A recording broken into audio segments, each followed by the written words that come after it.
Well, hello everyone, it's Bones-kun here, and welcome back to my channel for another what-if scenario of what if Raditz fought Goku at Kame House. Now, you might think off the top of your head, that's not that big of a difference. What could a change in venue possibly do? Well, we came to see that actually did cause quite the difference. Coupled with a small retcon done in the Dragon Ball era of King Piccolo, it led to quite drastic differences that you'll just have to check out part 1 and 2 to see for yourself. However, I will give you a little recap on the previous part before we continue. In our last part, we saw quite an odd fight between the Dragon Team with Raditz fighting off against Nappa as Krillin and Goku frantically made their way back from Snake Way. When they arrived, it was Krillin versus Nappa and Goku versus Vegeta off in the distance, as they did in the original Finding a New Venue. The battle, of course, ended with Nappa being defeated, and his life ended, despite the regrets that would follow, by the hands of Krillin. And Vegeta being defeated and managing to escape as he did in the original. However, all was not well because Yamcha, Tien, and Chaozu died in the process, with Chaozu being unable to be revived by the Earth's Dragon Balls, which means an expedition to Namek is at hand. Let's get on with today's part. We start off in the hospital with the events that took place, with Mr. Popo revealing that Namek could be an answer to their problems. They decide that they're going to go ahead and make a trip there. 2 expeditionary teams, however, need to be done since Goku is healing and Raditz is healing alongside him. However, they will not be using Kame's ship. You see, Bulma has been working on a spaceship for the entire year up until the Saiyan invasion, and they have a working prototype. It is similar to the one that Goku uses to get to Namek. However, it does not have increased gravity training because that suggestion had not been made to her yet. The first team, however, will be comprised of the same people that was in the original trip, but you guys were wondering, is Piccolo going to come? I believe he would.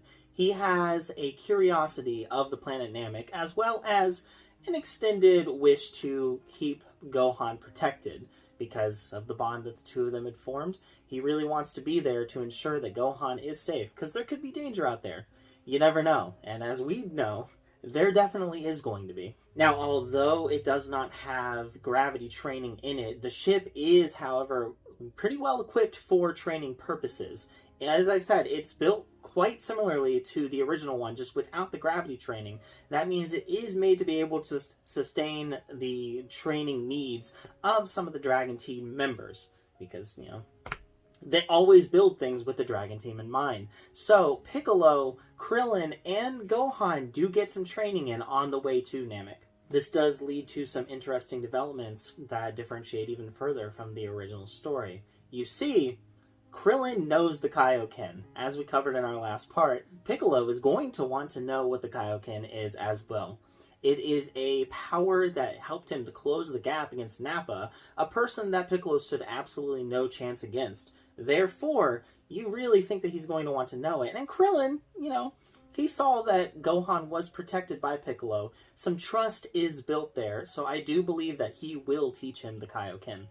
Gohan, however, I think he will try to learn it, but it's going to be a very rough process. He's still trying to get a hang of his own power and that latent anger issue that he's got. So it's not really something that he's going to grasp very well. However, by the time they make it to Namek, I would say that Piccolo could go Kaioken times 3 with no problem. Gohan could go Kaioken times 2. But it would cause issues in the long run, so he could use it in short bursts at most. Krillin does refine it even better. I think that around the time that he was fighting Nappa, he probably was able to do Kaioken times 3 without it being too big of a problem. I think that he could probably go Kaioken times 4. And you gotta remember that Piccolo is going to close that gap pretty quickly. He is a very adept fighter. Krillin is a strong human, but humans are still not as capable as Namekians when it comes to strength. Therefore, eventually, they will balance out and Piccolo will exceed him. But for now, given the fact that the trip is only about 2 months, it's not a good amount of time. Krillin had a lot longer to learn the Kaioken technique on King Kai's planet, and with increased gravity to deal with on top of that. So he's got a gap that needs to be pretty well filled. That's not going to happen in that short trip. That brings us back to Earth. Raditz and Goku, as they're healing, does anything happen between the two of them? Is Raditz going to try and go dynamic as well? Brother, how did you learn such incredible power in just a tiny amount of time? The fact that you could take on Vegeta was incredible.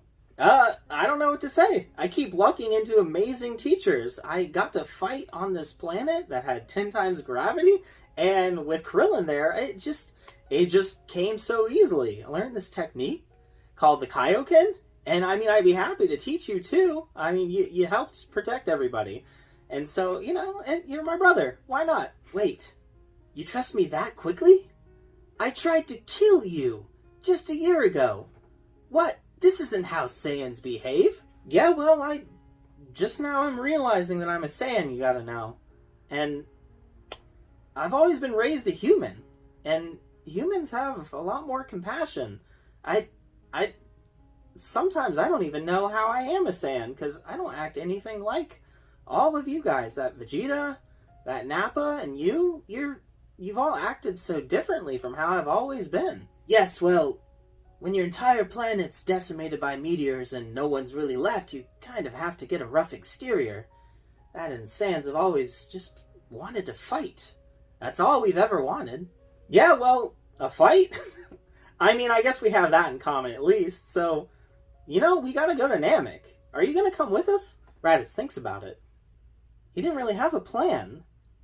Vegeta did make a mention of the fact that there could be Dragon Balls on Namek as well, which means that could be where he's heading. And if he's heading there, that means that there could be an inevitable round 2 between him and Goku. That's something he wouldn't want to miss. I mean, this is his brother that actually just protected him. And even though he's got that Saiyan blood running through him that's preventing him from just outright becoming a good guy, it's something that intrigues him. And so, Raditz says this. You know, brother, I suppose I will go with you. You know, Vegeta's probably going to end up there, and we need to protect your family, and if you could train alongside me while we're there, that would be great. You know, that increased gravity that's on your planet, I wonder if it's similar to what ours was, and I wonder if we could somehow achieve it. That sounds like a great idea! I'm definitely down for that. And with that, the idea is proposed for increased gravity training artificially, and the second ship that is sent to Namek will have it put in. This is a time where Goku will teach Raditz the Kaioken as well. Everybody's learning the Kaioken, because why didn't they in the original series? It's something I never really got, Toriyama. It's like you only wanted Goku to be the winner. But in any case, on their way there, they will get better gains than Goku did in the original series. You got two Saiyans fighting. They do have to worry about destroying the ship. However, there are a couple things that means because of it. They will end up needing to use a little bit more Sensu beans on the way there. And because of that, they're going to hold back a little bit. I think that Goku will be stronger when he lands in Namek than he was in the original series. I don't think it's going to be about by a ton, though. However, I do think that Raditz is going to see some pretty substantial gains. He's going to be catching up to his brother. He's going to be learning the Kaioken. Now, he is not a super focused person either, I feel like. I'm making assumptions here, but this is based on the fact that Goku is the way that he is. Saiyans in general, they are kind of driven by that rage and that just want to fight. Now, I do think that he will learn the Kaioken, but I think that he's going to master ×3, and it's not going to be more than that, despite the fact that he is going to have a greater base power than, say, Piccolo when he gets there. Speaking of that, though, I didn't discuss power levels. Now, power levels become such a vague concept during the Namek saga, but I think that it is noteworthy to say Piccolo will see some gains on the way to Namek, and as they arrive, he's going to be about, I'm going to say that he's going to be about 2,000 base power. That is about half of what Nappa was, but he does have access to the Kaioken technique. The reason why it's not very substantial is because he's not spending the entire time just strictly training. He's also learning the Kaioken technique, and he's not able to use the artificial gravity training that Goku and Raditz will be able to take advantage of. Therefore, 2,000 seems about right. Gohan will be stronger as well. I don't think that it will be as substantial a gain as Piccolo, however, because they don't really know too well about the Zenkai boost or anything like that, so they're not going to want to push a child into all that stuff. Piccolo did do it with Gohan in the woods, but it didn't seem to have too good of results because he was still terrified in that fight. Therefore, a lot of his training is going to be towards just increasing his courage, his reflexes, everything like that, that matters to supplement pure fighting power. Krillin will see some gains as well. Nothing too crazy, though. Honestly, I think that he will have grown the least of them. He was about even with Nappa with the Kaioken use, and I believe that's in Kaioken times 2. In times 3, which he could use in very small bursts, he was able to overpower Nappa. Now, I do think that his base power will be something around 2,500. Piccolo still catching up a little bit, but he is able to use Kaioken times 3 pretty well. Gohan, I'd put him at about 2,000 as well, alongside Piccolo, but still not as good at fighting. They land and set camp, and they decide that they're going to go ahead and divide and conquer. Krillin and Gohan will go to the spot where they originally go, where they end up meeting Dende and coming across Dodoria and all those events taking place. However, Piccolo, I think, is going to head straight towards Guru. He can feel his presence, and it seems like it's the right area for him to go. So that's the direction that Piccolo is going to head towards. Now, Krillin and Gohan get to where they're at, and the same events begin to take place as they did in the original. That being said, when they go to make their escape, we've got an interesting situation here, because Dodoria takes chase after Krillin. However, Krillin is not nearly as weak as he was in the original, so when he uses the solar flare to escape, instead of immediately getting out of there, he wails on Dodoria a little bit. Because Krillin hung around longer, it means that he's still there when Vegeta shows up to kill Dodoria himself. If it isn't the little runt that dispatched my partner Nappa.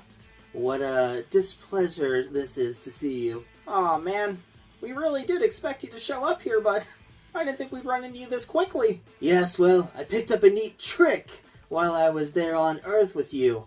I figured out that you guys could sense power levels without the need of a scouter, and I thought it was a useful tactic to have myself. Therefore, I was able to sense the two of you fighting and decided it was worth a trip to say hi. So, Runt, what brings you here? Are you trying to poach on these Dragon Balls as well? We're here because we need the Dragon Balls to revive my friends that you killed, in case you've forgotten. As they're bickering, Dodoria manages to compose himself and interject into the conversation. Vegeta, what are you doing here? No bother, you're probably here to steal the Dragon Balls from Lord Frieza, but there is a chance for you to redeem yourself. If the two of us team up and kill this runt, we might just see all your transgressions forgiven. No promises, though. If you think I'm teaming up with Lord Frieza again, you're sorely mistaken. And with that, Vegeta goes and tries to kill Dodoria, and Dodoria, in an attempt to save his own life, does reveal the information about Frieza destroying Planet Namek to no avail. It didn't really do anything for him. Now, Vegeta turns his attention back on Krillin, definitely dead set on just killing the guy. Not that he really cared too much for Nappa, but seeing anyone that did actually kill a Saiyan warrior does kind of ire him a little bit. However, Krillin uses the solar flare on him as well and does manage to escape, but with the knowledge that they're able to sense his power levels. Therefore, he suppresses it on his way out the door and makes his escape. Meanwhile, Piccolo makes it to Guru's tower. Nail is outside waiting for him, knowing that he was fast approaching, and the two of them have a little discussion. The discussion kind of entails whether or not he deserves to go in there. Nail can sense the evil in his heart, but he can tell that there is also good forming in there. Guru allows him in, and the two of them, along with Nail on the sidelines, continue the discussion. I sense great confusion and turmoil in you. Speak your mind. I don't really know what this place is. I know I'm from here, but I have no recollection of it. I'm also only half of a Namekian. The other half of me is still on Earth. Ah, yes, the good half of you. However, you are not entirely evil. I see that when you split, it doesn't necessarily mean that you are condemned as an evil Namekian for the rest of your being. I may not have all the answers that you seek. However, I can give you a gift. And with that, he summons Piccolo over to his side and unlocks his full potential. Now this causes another huge divergence from the original series. Piccolo is going to be a bit of a powerhouse right now. I don't think that he's strong enough to take on someone like Frieza by any means. He's not even really going to be able to stop the Ginyu Force by himself. But I do think this puts his power above that of Zarbon if he's using the Kaioken technique. I'm going to put his base power at 15,000 after this increase. I think it's fair. He's a very powerful person with a lot of potential. And although he hasn't had any fusions or anything like that, at a base power of 15,000, that means with just Kaioken times 2, he's stronger than Vegeta right now. And with times 3, he could actually take on Zarbon. And with that, Piccolo accepts the Dragon Ball as a gift from Guru and starts making his way back to their campsite. Now you might be wondering, does Nail join? Well, no, I don't think he does. He sees Piccolo as quite the capable fighter. He's not as strong as he is. However, he should be able to be good enough to get the job done. And his main task is to protect Guru. Guru does kind of want him to go. However, he doesn't see it as super urgent either. And he can always go later. They can sense power levels too. Therefore, they should be fine. Piccolo makes his way back to the campsite, and he gets there at about the same time that Krillin makes it back. Gohan is there with Dende as well. However, Piccolo was not quite attuned to his new power, therefore he didn't suppress it well enough. Vegeta and Zarbon both got a ping on his location, and they start heading there. Both of them arrive at about the same time, with a prepared Piccolo, Krillin, and Gohan staring them down, along with a couple of Dragon Balls hidden behind them. And I think that's where we're going to leave it for right now. So what do you guys think? What's going to happen here? It's going to be an interesting dynamic. Zarbon versus Vegeta versus the Dragon Team? Or is it going to be Zarbon versus the Dragon Team with Vegeta on their side? Or could Vegeta try to go ahead and pull a quick little switcheroo right there and pretend to be siding with Zarbon, only to betray him at the end? It could be an interesting dynamic there. You're just going to have to tune in till the next part to find out. But leave some comments below on suggestions on future what-if scenarios. There's a lot of cool things out there that I could explore, and I'm happy to do them. Just leave some comments below. And until the next one, bye!